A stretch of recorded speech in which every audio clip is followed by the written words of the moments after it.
Hi guys, welcome to a Great People interview series, and I'm delighted to have Paolo, who is the CEO of TBD Media Group, TBD Dutch, TBD Crew, and so many companies. As you can see, I'm running out of breath now.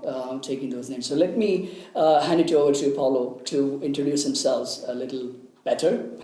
So thank you very much for coming. I'm really pleased to be part of this series. So I've been involved in running different businesses for the best part of the last 15 years. The main company that I now run is TBD Media Group, and then I have TBD Crew, Pay For, and then the other sphere, I guess you could call, is what I do in terms of the property side. So I have a property portfolio that I'm involved in, just like many people in London. Wow, absolutely, absolutely. You know, in London and you're not in properties, well, probably not. You're not in London then. Exactly. Yeah. So tell us more about your main part of the business, which is TBD Media. Yeah. So TBD Media is essentially a video publisher. So what we do is we help international, small and large brands articulate what they do, and we do that via the production of documentary films, interviews, executive interviews, as well as the distribution of the content. So we're really kind of a 360-degree marketing campaign that we do for the clients. So we have, very, very large clients. It could be clients like Microsoft, Nokia, Mercedes. So we're very pleased and very proud to be working with these companies. Fantastic. So where does this name come from, TBD? Yeah, so it's actually interesting. So when we started the business in 2015, it was actually called The Business Debate. Wow. And it was called The Business Debate because it was an opportunity to give companies the ability to discuss and openly debate their role and participation within society and the future of our world. Right. So the debate of the world, if you will, but from a business perspective. I fundamentally have a very strong belief and passion for the fact that businesses are a crucial part of our societies. And I want to give businesses the opportunity to articulate and for them to say their piece within the social dialogue. Hence why it was called The Business Debate. And of course, if you take the initials, it's TBD. And then as the company grew and we moved from just doing interviews, it made more sense to have a name that reflected more of a larger media group, if you will. Well, so what we're doing right now is an interview, is what you do professionally. Yes, absolutely. I'm pleased to be interviewing the people who interview the world. That's right. I guess. That's right. So going back to you as a person, tell us your backstory and the challenges you must have faced and how did you overcome them? So I was very lucky in the sense that I'm the son of a diplomat, of an Italian diplomat, so I was able to travel the world extensively whilst I was growing up. I played a huge part in terms of defining my personality. I was able to learn 4 languages and spend 4 years in every different country. And so that was hugely important for me, and that really translates into the DNA of everything that I do. For me, is I want to be a free citizen of the world. And the ability to travel, the ability to have businesses in different parts of the world is absolutely crucial for me, because it's the ultimate freedom that I can achieve. Yeah. There's nowhere else but planet Earth that I can live. So as long as I can go anywhere I want. I like that view of the world, being citizen of the world. So we're not, UK citizen or any country citizen. I think, and that's especially what London businesses are doing really well. Absolutely. They are being, the local company, for a global brand. Absolutely. And anything that you see, and I like to insist on that word, citizen of the world. If I am the citizen of the world, then we won't be having the crisis that we currently have. Countries defining their borders. Absolutely. So I think there is a silent message here as well. Yes. And I hope it really resonates with people, and I hope that they understand that ultimately a lot of the decisions that you make in your personal life, which spill over to your professional life, should be underlined by achieving whatever makes you happy. And if you can find a combination of those two things, then the way that you are doing things does not seem like work, it's just pleasure. And if you are working towards achieving a sense of freedom, that is what you want to do, and that's what I want to do. I don't see it like work. I see it as just something that makes me happy. That's fantastic. I think that's a very important piece of advice for the audience. I guess, if people follow what you just said, I think the work life will be far better for many. Yes. So thank you for that. You want to talk about any specific challenge? Yeah, so obviously I had quite a few challenges in my personal life, and then of course in terms of specific business. I would say that when I originally came from Italy to study here, I did a full year of a master's in Aberdeen, which was not particularly happy. I don't know if many people know, but Aberdeen they refer to it as the grey city. So I can, be quite taxing on your happiness for a number of reasons. But anyway, after that, I decided I wanted to get stuck in and I wanted to start working, and I didn't really care what I was doing. So even though I had a master's and I spoke 4 languages, I started selling door to door in London. Wow. Yeah, and I started selling door to door. It was commission only, so no basic, no nothing. And sometimes you'd be out there knocking on doors for 11 hours. You just wanted to go out there and do. Just wanted to go and do. Yeah. And that is the number one advice I would give to people is sometimes people get caught up in overthinking. And overthinking can be very, very much of an excuse for not overdoing. And that's really the problem. It's one of the mental tricks that we have to overcome. It's overthinking is just a way of delaying a lot of times. And what you have to do most of the time is you just have to take that first step. And the first step is the most important one, because then you realize, oh, actually, that wasn't that hard. I can take the next one now. Yeah. But if you're overthinking, you're never going to take that step because you're always trying to say, well, I'm not ready. I'm not ready to set up my business just yet. I need to make sure that I do this. And you just keep delaying and delaying and delaying. And then you maybe have kids, and then maybe you have a mortgage. And then by the time you're ready, you're maybe 45, 50 years old, and you just don't have the energy. Yeah. So those out there, thinking I'll have a perfect plan and at the right time and I'll do it, here's your time. It's, Absolutely. Start right now. Because, it's all about getting your first version out and then keep improving, pivot after that. That's it. So, so that was definitely one of the challenges. In terms of the business, we've had many challenges for TBD Media. The way that our business model works is we essentially produce content for our brands and then we distribute it with the agreements that we have with our media partners. Right. And sometimes, for a number of reasons, the media partner can say, well, we can't work together anymore. And now you've sold a number of contracts that you don't really know where to host, and this has happened a number of times in our initial years while we were in our startup phase. So essentially somebody pulls the rug under your feet. Yeah. And so we've had that happen a number of times. It was quite challenging. And I'd sought out the help of some liquidators because I thought that I had to liquidate the business. And it happened 2 or 3 different times. And then you just have to persist. And there is a determining moment when you are faced up against an actual existential threat, I guess you could call it, that you have to just, in that split moment, you have to decide, no, I'm not going to give up. No, I'm not going to do that. What I am going to do is I'm going to try to find a solution. And if I can't find a solution, I'm going to try harder. And that is... But it is so difficult. I mean, I'm just trying to understand, the businesses who are dependent on somebody else to actually publish your content. Yes. Right? And you sign a contract on the basis of what you have agreed with them, and suddenly they pull the plug. Yeah. And what do you tell your customers? Well, you get very creative. You get creative, you persist, and you try to find a way through.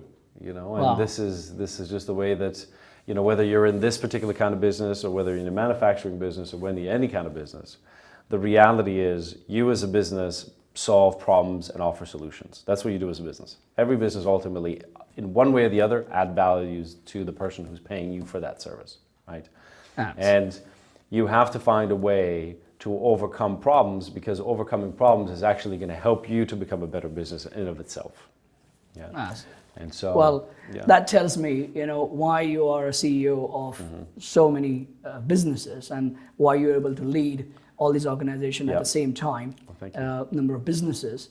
Because I think you have an attitude of fighter and solution finder, and of course leading the entire group. through the tough times and sail through that. Absolutely. So Absolutely. brilliant. But if I can just say one thing, what I have found over time, and perhaps this will resonate with your audience that is a little bit more established, because there's a very different mindset from when you are a startup and when you start a company compared to when you are now running the business, because the company is already set up and things are already a little bit more stable. And what I would say is definitely in the first stage you have to be a fighter, because the whole world is trying to crush you. Yes. But then there comes a point where you have to be a leader. And that is a lot about improving yourself, about changing the way that you interact with the people around you, and about finding a way where you're creating a healthy and positive environment for the business and for the whole community and collection of people to grow together. And those are two different stages. Wow. So how do you motivate your team? Well, a lot of it has to be genuine. A lot of it has to come from the heart. You have to mean what you want to do. And then I think that is a huge component of it, and people could see it through it. And some of it is just showing and leading by example, you know. We transitioned into this office, and I said from day one, I said, we're going to upscale the image of this company, right? Because we moved from North Finchley to Farringdon. And I made it my point that every single day I was going to dress in a suit. And it's already had an effect in terms of the general way that people feel about how and they should interact with work and how they should dress at work. And those are the small things where if you're not doing it yourself, then why should others? And having the consistency of making sure that you do it every time that you show up to work. Yeah. So a lot of you customers you have for years, and so what do you do? And what would be your advice to the audience? How do you retain and grow your customers? Yeah, so it's a very good question, by the way. So, you know, I came up in sales. And so I understand sales, I understand sales psychology, I understand client acquisition. And what I would definitely say is that there's two parts to growing the revenue of your business. There's the client acquisition, and then there's the client retention. Yeah. Right? So on one hand, you got to get them through the door, and then once they're inside the door, how can you monetize that relation? How can you continue to add value to your clients so that ultimately they continue increasing your revenue? My biggest advice that I would give to people for the client acquisition is spend time trying to understand exactly what you are doing in the process of articulating your proposition. Don't just try to send an email and wing it. Don't just get on the phone and wing it. Actually understand, what am I actually doing by writing these words in the email that is my presentation? What am I actually writing in the presentation? How am I delivering it? What impact is it having on the prospect? And then the other part that I would say is, what does your, especially in this digital era, what does your digital presence look like? You know, what does your website look like? What does your LinkedIn profile look like? You know, people make a lot of decisions on the basis of that nowadays. Yes, I think that's absolutely right. And I must say, sorry to interrupt you. No, please.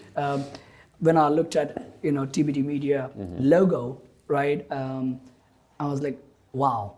You know, before even going into, you know, other details, I thought, well, this must be a good place. And I must agree, you know, what you say. Well, thank you. Thank you so much. And actually, I'm sure whoever designed the logo at our company is very happy and proud of that. But that's just a starting point. Absolutely. Then you go into your LinkedIn and your website, and it's kind of, you know, making somebody feel, wow, this is some kind of a brand. That's it. You know, people have to understand that a client acquisition is nothing more than the ability for someone to want to do business with you. That's what it is. Yeah. And if you want to do business with someone, it will be on the basis of the perception that you have of that person. Because you don't know, because you haven't done business together before. Yeah. So how could you know? So everything that you're going to determine is on the basis of perception. Absolutely. And if you understand that and you can curate that perception, then it's a lot easier. And then of course, afterwards, you have to deliver the goods. It can't just all be perception. There needs to be substance behind, you know, the front shop window. Yes, the quality starts, you know, from the view, but then you got to deliver that quality all the way through. Absolutely. And then in terms of the client retention, what I would definitely say is that you need to find ways to listen to your clients. You need to find ways to perhaps sometimes articulate things that they might not even understand. So if you're looking at a business, they are busy doing what they do. That's what they're busy doing. But a lot of times it's hard for them to kind of elevate themselves above their business and take a bird's eye view on what they're doing and see how they can do things better. Wow. Because they're so ingrained in what they're doing day to day. And so having somebody else maybe ask them a series of questions. Have you thought about this? Why do you do that? Why have you decided that this is your strategy? What's the logic behind it? How do you think that's going to impact when you start to communicate it to people? It's kind of being with the customer rather than on the other side of the table and just asking what you want. Exactly. You know, trying to read between the lines and unstated needs, as they say, you know, for the customer. A very powerful question that you should really try to embrace within everything that you do is the question why. Why did you decide to make that? And then if you can start to understand and unravel the rationale, you can then start to offer solutions that directly connect with the core reason why they are doing something. And that's how you can add more value to your customers. Fantastic. Hi there. I just wanted to share with you all why London School of Digital Business is doing this great people interview series. Well, for the last few years, small and medium businesses have been facing lots of challenges. Individuals have been wondering what's going to happen to their careers because of these emerging trends and technologies, artificial intelligence, VR, AR. What's going to happen? It feels as if the world is changing. And then COVID hit, and there is a lot of depression in the minds of people. So we thought we need to bring in some positivity, bring in some motivation and inspiration. And it's all good to know these stories of, Elon Musk and Jeff Bezos and Bill Gates. But we wanted to talk about the extraordinary stories of the people that you get to see in the ordinary world. They are no way ordinary people. They are great people, but they are the ones you can relate to.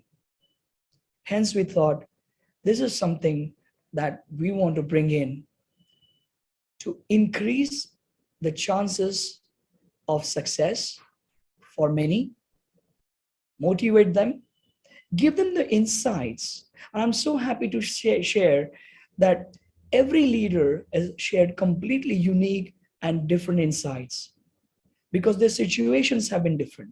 Somebody was alone, and we know that entrepreneurs are alone at the top and how it feels, and they fought their challenges. Somebody had partnership, business partners, and somebody could not survive the business partnership, so they had to rebuild themselves. Somebody thought, well, I could have done this differently if I was to go back in time. So every insight is so unique. I must thank all the people who shared their journeys, and I'm sure this will help you all succeed in life, increase the chances of your success, as well as reach there faster, and of course, achieve happiness in life. Thank you for listening. Fantastic. Lots been done and said about business. So let's go on to the lighter side of the session. Sure, of course. So just quick one word, one sentence kind of answers. One thing that you would like to do differently if you were to go back in time? I guess I would have liked to have done physical activity more consistently throughout my life.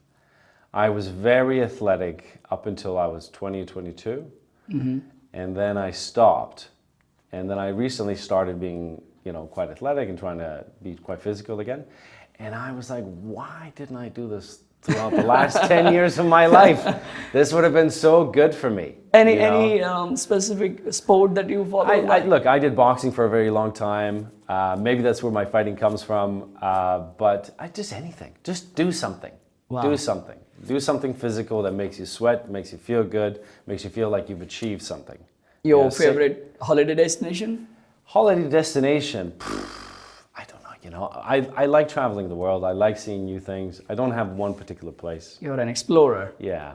Yeah. Wow. I do like traveling. How yeah. are your family and pets and? Yeah, so family's good. So I have a beautiful wife and 2 daughters. They're quite small at the moment. I have a dog who can't seem to stay off the couch, unfortunately. So he's butchering our brand new couch. All right. But no, all is good at home, and I have a lovely family. Fantastic. Well, coming to the main part of the interview is, what would be your inspiration and why? So if I can say one word of inspiration is, I would definitely say persistence. You won't achieve anything in life unless you persist. Persistence is very closely connected to courage. And courage doesn't have to be this crazy thing that you have to do, lavish or, just really out there courageous things of jumping off an airplane. Courage can be much more silent, but you need courage. And if you can combine courage and persistence, then it doesn't matter where you start, but I can assure you, you'll be better off than where you started. Right. So. Well, your ultimate goal, vision, or if you also want to share, your purpose of life. Yeah, so definitely freedom. For me, freedom is everything. I want to be free to make the choices that I want. I want to be able to live where I want with my family. I want my family to be able to be free. So freedom is what I value over everything. And any financial success that I'm trying to achieve is in relation to being able to achieve further freedom because of the financial resources. Wow. So. And business-wise, any goals or ultimate goal? Yes.